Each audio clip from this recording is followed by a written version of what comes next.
ever betray your trust? Did I ever let you down?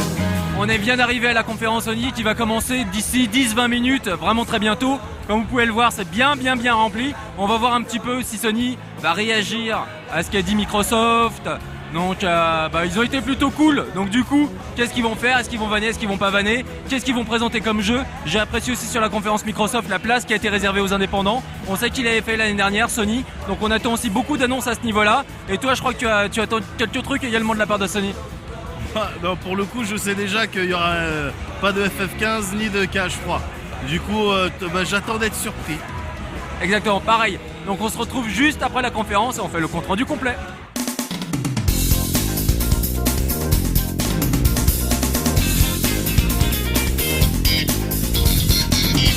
Bon voilà, on vient de finir la conférence Sony, donc ça a duré quand même ultra méga longtemps, quasiment 2 heures. Donc il est clair qu'ils avaient un avantage en termes de durée par rapport aux autres conférences. Donc la conférence Microsoft, on rappelle, a duré 1h30 pour attaquer tout de suite un truc. Donc ça charrie un petit peu, pas trop mais un petit peu. En particulier quand même sur Kinect avec le PlayStation Eye et le Project Morpheus qu'on aura l'occasion de tester avec un certain nombre de démos sur le stand Sony, ça c'est une bonne chose. Et ils ont commencé donc la conférence avec du Destiny qui une nouvelle fois va sans doute déchirer. Bungie, ils savent créer des univers et quand tu vois ce qu'ils ont montré, tu sens qu'il y a une richesse, qu'il y a un truc qui est là, c'est les mecs qui ont fait Halo, tu vois, on a complètement confiance en eux. Et moi j'étais plutôt séduit avec la présence de véhicules qu'on attendait beaucoup. Et là il y en a dans tous les sens, ça va être juste excellent. Ouais, rien de plus à rajouter sur Destiny pour l'instant. Ensuite on aura donc une première, il y a plein de choses pour la PS4, donc on va avoir la première bêta qui va arriver le 17 juillet, donc ça va arriver très vite. Ensuite à vérifier pour les dates françaises. Derrière, parce qu'évidemment c'est une conférence américaine, donc du coup ils sont un peu centralisés sur le marché américain. On a aussi l'annonce d'une Destiny First Look Alpha qui a débuté dès maintenant, donc il y a pas mal de choses qui arrivent dès maintenant, on peut déjà tester le jeu, donc ça c'est cool. Le 9 septembre, le jeu arrive. Il arrive avec un bundle PS4, une PS4 toute blanche avec une DualShock 4 toute blanche. Donc Activision a mis le paquet là, ils ont fait un gros accord avec Sony. Ensuite, on a eu droit à des images de The Order 1886. Je te laisse en parler un petit peu. J'adore le look des loups-garous. Ça déchire vraiment pas mal. Ouais, honnêtement, c'était vraiment joli. C'était très bien fait. Alors dans ces images qu'on a pu voir, il y a eu très peu de moments où ça jouait au final. Je crois que voilà, à deux reprises ça a tiré, mais pendant ces deux phases-là, tu avais l'impression que tu tires bien ou pas, ça change strictement rien de manière. Le monstre qui t'arrive dessus, il te fait la misère. Donc bon, je sais pas ce que ça changeait trop, mais en tout cas c'était très joli. Très joli, j'aime beaucoup le contexte victorien avec le héros avec sa grosse moustache, je trouve ça marrant, ça change vraiment. Ensuite on a eu droit à là on a eu, je disais juste avant sur la présentation, genre j'espère qu'on va avoir de l'indé. Microsoft nous avait séduit avec 2 jeux indés en particulier qui étaient vraiment pas mal, qui étaient plus que pas mal, qui étaient carrément impressionnants. Et là Sony ils ont mis le paquet, ils ont balancé de l'indé dans tous les sens. On a commencé avec Entwined, donc qui est très joli, moi ça fait penser un petit peu à un mix entre Panzer Dragoon et Rez. Donc t'as un peu de ça et donc t'as la possibilité de contrôler 2 entités avec les 2 sticks analogiques et ensuite de les réunir à un moment donné avec un style vraiment extrêmement stylisé. C'était vraiment séduisant et c'est dispo dès maintenant. Donc on va pouvoir y jouer clairement très rapidement et vous pouvez déjà vous faire une idée chez vous. Donc ça c'est plutôt cool.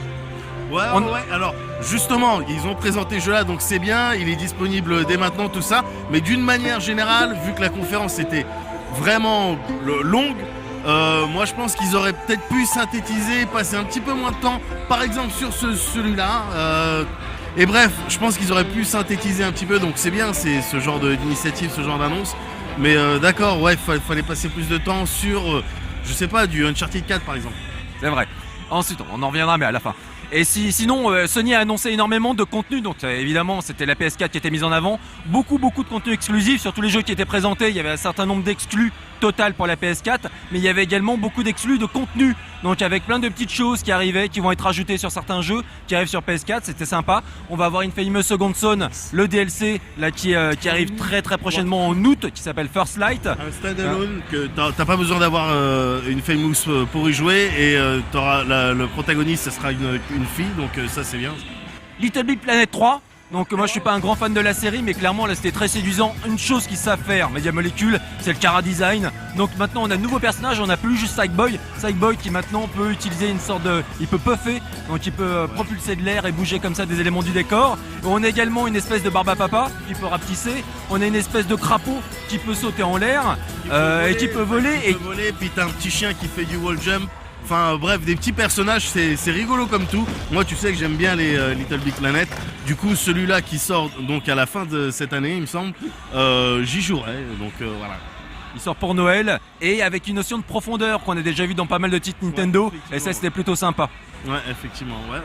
Ensuite, on a une petite annonce, tous les levels créés donc avec sur Little Big Planet 1 et 2 seront accessibles avec des graphismes remaniés sur PS4 avec Little Big Planet 3. Ça c'est une bonne nouvelle également. Et puis sinon, je vais te laisser parler de Bloodborne de From Software. From Software on les aime bien. Moi je suis pas particulièrement fan de leur série avec les mechas, mais par contre ce qu'ils font avec ce qu'ils ont fait avec Demon's Souls et Dark Souls, ouais, tu sais qu'à la rédac on aime bien, particulièrement avec Moguri. Là, Bloodborne, ouais, on sait rien dessus, hein. On a juste vu des morts vivants, un personnage qui arrive qui fait des trucs un petit peu dégueulasses. Ouais, carrément, ouais, ça donne envie de jouer. Ouais. Un autre truc qui donnait méchamment envie de jouer, on se posait des questions à l'issue des conférences subies, genre Far Cry 4, etc. Ça va donner quoi? On a vu les 5 premières minutes du jeu, on se pose toujours la question est-ce que c'est du gameplay, est-ce que ça veut dire du gameplay? Là, on a vu du gameplay et ça tuait. Et alors, ça tuait. J'avais peur justement qu'il force cet esprit un peu Far Cry avec le personnage foufou et puis qui retente une initiative mais qui finalement qui se répète. Non, là en fait on a vu du gameplay et ne serait-ce que l'environnement, le fait que ça se passe dans un environnement montagneux, ça leur permet d'apporter des trucs qui avaient marché dans Far Cry 3, en l'occurrence le Wingsuit. Tu vois, comme quoi Ubi, encore une fois, Ubi, putain, ils ont les idées les mecs, ils ont les idées, ça marche, on va les remettre. Et du coup, le fait que le level design ait été pensé pour de la montagne, tout ça, oui, ça peut changer très clairement l'expérience de jeu. On a vu donc pas mal de choses. Donc il y a en effet la wingsuit, il y a également le grappin qui peut être très sympa et qu'on visiblement on peut utiliser absolument partout. Donc escalader les parois dans Far Cry 3 c'était pas toujours évident. Et là dans Far Cry 4 ça risque d'être vraiment très fun. On a également vu du coop. On va avoir du coop avec Far Cry 4. On aura aussi une espèce de petit hélico de fortune qu'on pourra contrôler. Évidemment la possibilité d'attaquer donc des camps retranchés avec la possibilité de rendre fou. Vous vous rappelez, dans Blood Dragon, on pouvait inviter entre guillemets un dragon à rentrer dans une base ennemie pour qu'il foute le bordel pas possible. Là on peut faire la même chose avec des éléphants, donc ça peut être très sympa. Et puis j'ai été très surpris par la fluidité du jeu. Donc le jeu il était excellent, j'adore Far Cry 3, mais le côté 30 voire 25 images par seconde, c'était de temps en temps un petit peu frustrant et là il valait mieux jouer sur PC quoi. Là sur PS4, si ça tourne vraiment comme ça, c'est ultra fluide et ça ressemblait à du 60 images par seconde, mais impressionnant. Et avec une nouvelle fois ces vistas qui sont incroyables, quand à partir du moment où il saute en l'air et qui fait du wingsuit et ensuite il atterrit en parachute, etc. Mais c'est sublime. Et d'ailleurs c'était pendant une scène, c'était bon, encore une fois c'était stagé encore, mais bon il était d'abord il était dans un petit, tu sais dans ces petits tacos que tu peux avoir en Asie là, ces petits véhicules. D'abord il était là-dedans, ensuite il est entré dans un camion, un super takedown dans un camion où il en attrape un, il le jette, l'autre au volant il a pas le temps de comprendre t'es qui, quel est ton projet, non il a déjà un couteau là, et puis dans le camion qui va dans le fossé et tu l'entends pendant tout ce temps là, ton personnage fait wow shit fuck, et puis il sort en wingsuit, donc tout ça c'était seamless, c'était très bien fait, c'était l'aventure. Et avec cette annonce complètement hallucinante à la fin, donc une nouvelle fois là la conférence vient de se finir, on n'a pas eu accès au communiqué de presse, etc. C'est des impressions à chaud. Et ils ont annoncé un truc, c'est qu'on aura la possibilité, dont nos amis peuvent nous rejoindre dans notre partie, sans le jeu. Sans le jeu. Mais du coup, comment? Alors quoi? Ils sont obligés de télécharger quelque chose? Comment ça se passe? Je comprends. Je sais pas, mais c'est très curieux. On va enquêter, évidemment, on en reparlera très rapidement. Ensuite, on a vu un trailer sur Dead Island 2. Le trailer était excellentissime. Ils savent faire du trailer, c'est vraiment très drôle. On n'a rien vu du jeu, mais c'était hyper fun avec ce jogger qui se décompose au fur et à mesure et qui voit rien de ce qui se passe derrière lui. On avait également donc l'annonce de Diablo Reaper of Souls qui va arriver sur PS4. Donc beaucoup d'adaptations. Paradox Interactive qui nous a montré du Magicka 2, donc avec un maximum de free-to-play. Très bonne annonce sur une version remasterisée aussi de Grim Fandango. Ça fait vachement plaisir. Avec une petite mise en scène, avec une fausse lettre écrite avec par Tim Schafer, Ouais, qui était vraiment marrante. Ensuite, Devolver qui met le paquet. Ah, bah, Broforce sur PS4, j'en rêvais, ça arrive, ça c'est absolument génial. On aura Hotline Miami 2, ça c'est pas une surprise. Note Hero, Titan Souls, vraiment un paquet de jeux excellent. Moi j'aime beaucoup Devolver Digital. C'est un éditeur qui a du nez, qui sait vraiment choper les petits studios, qui apportent d'excellents jeux, quoi. Des jeux très souvent un petit peu avec des esthétiques 2D, pixel art, moi qui me font bien plaisir. Donc ça c'était excellent. Donc beaucoup d'indés comme on l'avait dit. On a également, je change, mais là j'ai tellement de notes, 1h50. Ensuite, du Mortal Kombat 10 avec l'utilisation des décors en tous les sens, très sympa. Pas mal d'annonces aussi hors jeu. Et donc on en discutait un tout petit peu là avant de filmer avec Médoc.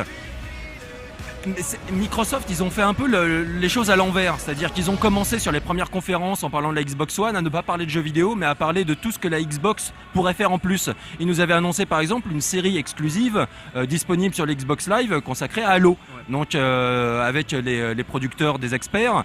Là, on n'en a plus entendu parler. Donc là, maintenant, Sony a annoncé sa PS4, a vraiment focalisé sur le jeu, et là aujourd'hui, ils commencent à prendre un petit peu de recul et à faire pas mal d'annonces, et donc y compris des annonces liées à des séries exclusive pour la PlayStation TV et le PSN, et on va avoir l'adaptation des comics Powers qui vont arriver très vite. En fait ça va arriver dès décembre, donc il y a une espèce de logique qui est quand même nettement mieux en place à ce niveau là.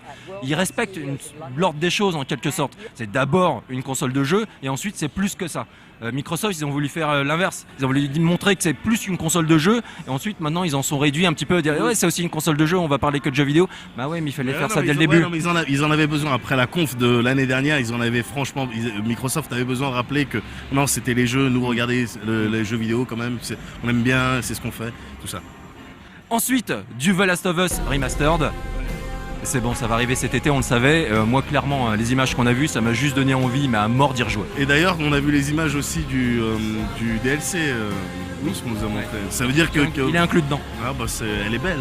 Ça c'est sympa. Et ensuite, MGS5 Phantom Pain, un petit mot. Ouais, bah c'est pas super trailer. Donc d'après ce que j'ai compris, parce que moi, nous on est parti aux States, on a pris l'avion. On n'a rien compris. D'après ce que j'ai compris, le trailer avait leaké la veille. Ah oui, il y a une petite vanne, donc j'imagine que le trailer a leaké la veille. Ouais. Donc du coup, un certain nombre d'entre vous l'avaient peut-être déjà vu avant sa diffusion durant la conférence Sony. Ça devait être une exclue, bon ça l'était plus. Ouais, mais pour le coup, pour nous c'était une exclue. Hein. Il n'y avait pas de souci. Du coup, vous avez ceux qui l'ont vu ont pu se rendre compte que c'était de la grosse tuerie comme d'habitude. Hein. D'ailleurs, il manquait pas de bien préciser. Ce trailer a été monté, édité dans les normes en vigueur japonaise par Kojima Sensei. Ouais, t'as envie d'y jouer. Je regardais Big Boss, j'étais vénère en même temps que lui. Tu vois ce que je veux dire? Quand il était vénère, il avait du sang sur le visage, j'étais vénère.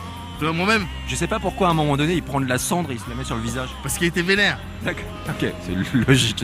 Moi aussi ce serait un réflexe. Si j'étais vénère, je prendrais de la cendre et je sur le visage. Mais imagine, c'est la cendre de tes amis. Enfin, tu vois ce que je veux dire? Non, je comprends. Il y a une espèce de force. Mais oui. Et quelque part, je vois bien Kurt Russell le faire aussi. Ouais, pareil. Donc c'est parfait. Référence, voilà. Vous avez compris. Ensuite, on a eu une autre annonce sur une version remasterisée tout simplement de GTA V. Ouais. Et la possibilité donc de prendre sa partie de GTA Online si on l'a débuté sur PS3 et de la continuer sur PS4. Ouais, alors il y a with the twist quand même, c'est si t'as commencé ta partie sur PS3 ou sur 360. C'est ce qu'il a dit le mec. Ah mais oui, c'est ça le truc, mais c'est pour ça que les gens rient. Bah oui, parce que non mais c'est la fin de journée, on est fatigué donc on n'a pas fait, tu vois, mais moi non, si j'ai entendu, le mec t'as parti sur 360 ou PS3, tu peux la continuer sur PS4. Marrant, ça. Et ensuite il a bien précisé que l'inverse c'est pas forcément possible. Ah, et suite à quoi les gens font ça devient une habitude maintenant pour les confs PS Sony. Ensuite on a eu du Batman Arkham Knight, donc il faut savoir que là, magnifique, le jeu tournait, c'était vraiment super fluide, magnifique avec la Batmobile, la totale. Nous, quand on nous a fait la présentation du jeu, on a eu le droit à une présentation il y a quelques mois, ça tournait sur un PC plutôt boosté et ça ramait dans tous les sens. Donc là, j'ai vraiment hâte de pouvoir le prendre en main sur le salon, voir s'il tourne aussi bien que ça sur PS4. S'il tourne comme ça va juste déchirer. Et donc avec les petites features qui font plaisir, donc déjà l'appel de la Batmobile avec Batman qui prend sa petite pause et la possibilité de s'éjecter alors que la Batmobile est en train de speeder dans les rues. T'as plein de trucs qui sont vraiment excellents. J'ai bien aimé aussi les mouvements du véhicule de la Batmobile qui est un peu bizarre, comme si elle strafait en fait sur les côtés. J'aime beaucoup. Mais parce que à un moment donné, elle strafait pour de vrai parce qu'il était en mode tank, tu vois. Mais autrement, d'une manière générale, quand il conduisait sa Batmobile, ouais, j'avais l'impression que je prendrais du plaisir à la conduite de cet engin-là. Je sais pas comment ils se sont arrangés. Je verrai sur le salon s'il y a du jouable et tout. Je pense que ce sera jouable, j'espère. Par contre, ils n'ont pas précisé de date de sortie, donc on sait toujours pas, enfin là au moment où on enregistre ces images, si le jeu sortira réellement fin 2014 ou s'il était repoussé à 2015. Ça, on en saura plus très rapidement, quoi. On va checker nos mails en fait juste après. Et voilà. Ensuite, dernière chose. Ils ont conclu sur quoi? Ah non, on a oublié un truc. Et là, clairement, j'ai manqué une page. Attends, je regarde. Prends ta page. Vas-y, je comble, Thierry. Donc, Los Angeles, donc c'est une ville quand même. T'as retrouvé ta page? Oui, j'ai retrouvé 2 pages complètes. Donc déjà, on a oublié de parler de l'exclu PS4 du prochain Suda 51, qui s'appelle Let It Die. On a oublié aussi de parler de Abzu de Giant Squid, qui était magnifique. Il y a un monsieur qui nous regarde, il va bientôt falloir partir, on va écourter. Et No Man's Sky qui est sublime, un jeu indé avec des mondes procéduraux. Et donc chaque joueur commencera sur une planète, la planète sera différente pour tout le monde. Ça, c'était très impressionnant, ça faisait plaisir. Du voyage interplanétaire, c'est crazy. Et le mec en fait était très ému, le développeur. Ça, il y avait un petit côté humain sur justement, c'est un tout petit studio, donc là c'est sympa en fait d'ouvrir un petit peu ce type de show à des développeurs moins connus. Ça fait plaisir. Et on avait et puis voilà quoi, c'est No Man's Sky qu'on a oublié. Et on va conclure évidemment avec Uncharted qui nous était présenté. On a vu quoi, 10 secondes, mais 10 secondes à tuer. Les animations du visage lorsqu'il était le visage contre terre, c'était vraiment impressionnant. Et donc il fallait conclure là-dessus de toute manière.